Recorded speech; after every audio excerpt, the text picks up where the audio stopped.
Nabi Ibrahim mempunyai dua istri.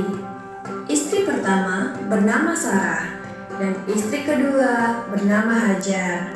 Sarah melahirkan seorang anak laki-laki yang dinamakan Ishak, dan Hajar melahirkan anak laki-laki juga yang bernama Ismail. Sarah merasa kurang senang hidup bersama Hajar.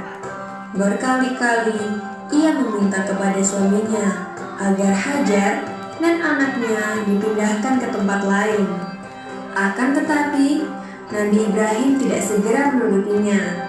Barulah setelah menerima perintah dari Allah, Nabi Ibrahim mengajak Hajar dan Ismail pindah ke Mekah.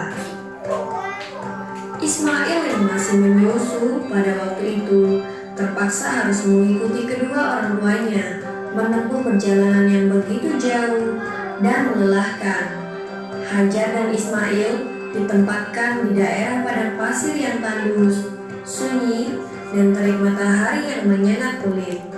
Tak ada seorang pun di sana kecuali mereka berdua.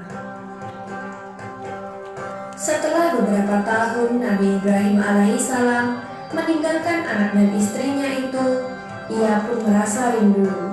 Beberapa kali ia mengirim utusan untuk melihat keadaan anak dan istrinya itu. Dan ketika utusannya mengatakan bahwa anak dan istrinya dalam keadaan yang baik-baik saja, Nabi Ibrahim pun merasa lega. Ternyata kehidupan istri dan anaknya itu diberi serba kecukupan oleh Allah Subhanahu wa Ta'ala. Hajar dan Ismail dianggap sebagai pemilik dan pemimpin Mekah karena mereka berdualah yang pertama kali menetap dan bertempat tinggal di sana. Demikianlah Nabi Ibrahim tidak dapat menahan kerinduannya. Ia pun berangkat ke Mekah dan bertemu dengan Hajar dan Ismail di padang Arafah. Anak dan istrinya itu sedang mengembalakan hewan ternak yang cukup banyak. Dalam perjalanan pulang ke Mekah, setelah mengembalakan ternak, mereka beristirahat di Musdalifah karena kelelahan dan akhirnya tertidur. Dalam tidurnya yang sebentar itu, Nabi Ibrahim alaihissalam mendapat wahyu melalui mimpinya. Ia diperintahkan oleh Allah untuk menyembelih Ismail. Anak kesayangannya itu harus dikorbankan sebagai bukti patuhnya Nabi Ibrahim terhadap Tuhannya. Seketika itu juga Nabi Ibrahim terkejut dan berdebar-debar. Tampak begitu beratnya ujian kali ini. Ia pun akhirnya menguatkan hati demi rasa cintanya yang lebih besar kepada Allah Subhanahu wa Ta'ala. Ia juga pada akhirnya memberitahukan mimpi itu kepada Ismail. "Wahai anakku Ismail, dalam mimpi aku diperintahkan oleh Allah untuk menyerahkanmu sebagai korban dan aku harus menyembelihmu. Bagaimana pendapatmu, wahai anakku?" kata Nabi Ibrahim. Ismail pun menjawab, "Wahai ayah, sekiranya itu perintah Allah, maka laksanakanlah apa yang telah diperintahkannya kepadamu.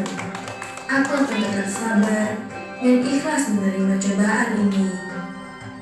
Dikisahkan iblis berusaha merintangi perintah Allah kepada Nabi Ibrahim.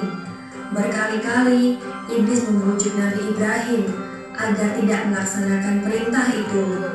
Namun Nabi Ibrahim tetap melaksanakan perintah Allah, dan godaan iblis yang begitu dahsyatnya tak akan mampu meruntuhkan ketaatan Nabi Ibrahim kepada Allah.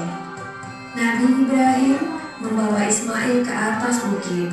Di sana, Ismail mengenakan kain penutup mata dan pedang tajam pun sudah dipersiapkan. Ketika pedang itu sudah berada di leher Ismail, tiba-tiba tubuh Ismail pun diganti dengan seekor kambing yang gemuk oleh malaikat Jibril. Dengan demikian, selamatlah Ismail dari penyembelihan. Allah Subhanahu wa Ta'ala berfirman kepada Nabi Ibrahim, "Hai Ibrahim, kau sudah melaksanakan perintahku dengan ikhlas. Sebagai gantinya, aku berikan binatang ternak untuk disembelih. Ini adalah cobaan besar bagimu."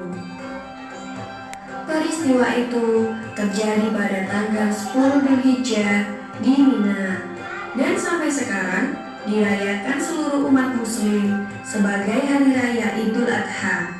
Dan umat Islam yang melaksanakan ibadah haji juga dapat melakukan kurban di Mina sebagai penghormatan atas Nabi Ibrahim alaihissalam. Demikian kisah Nabi Ibrahim alaihissalam. Semoga kisah ini dapat mempertebal iman kita kepada Allah Subhanahu wa Ta'ala. Amin ya Rabbal 'Alamin.